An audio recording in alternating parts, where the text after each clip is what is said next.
દાખલા નંબર 4 નીચેનાની કિંમત શોધો।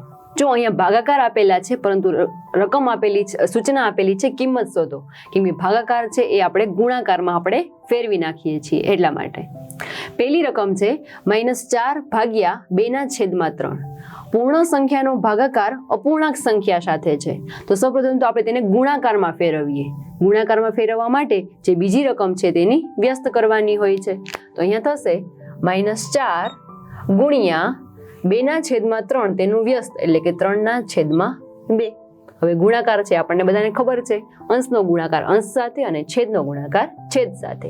અહીંયા -4 કંઈ જ નથી રહેલું, પણ ત્યાં 1 રહેલા હશે, તો અહીંયા થશે -4 ગુણ્યા 3 અને છેદમાં 1 ગુણ્યા 2। અંશમાં થશે -4 ગુણ્યા 3, 4 3 12, નિશાની માઇનસની અને છેદમાં 2। અહીંયા છેદ ઉડે છે તો આપણે ઉડાડીશું કે 2 6 12, અંશમાં થશે -6। આ થશે તેનો જવાબ।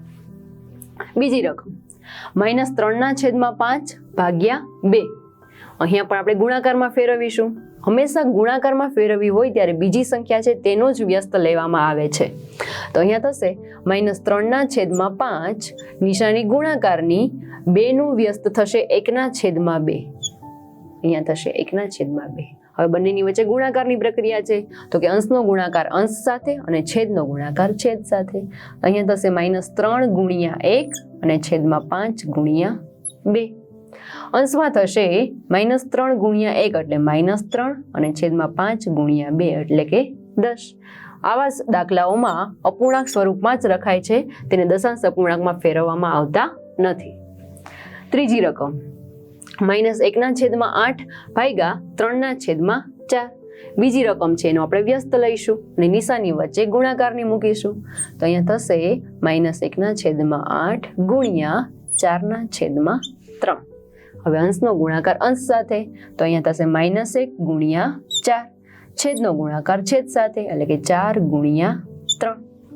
અંશમાં -1 ગુણ્યા 4 એટલે -4 અને છેદમાં 3 ગુણ્યા 8 એટલે કે 24।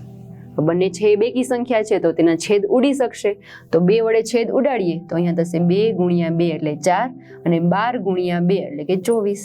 હજી છેદ ઉડે છે તો કે 2 6 12 એટલે કે અહીંયા થશે -1/6।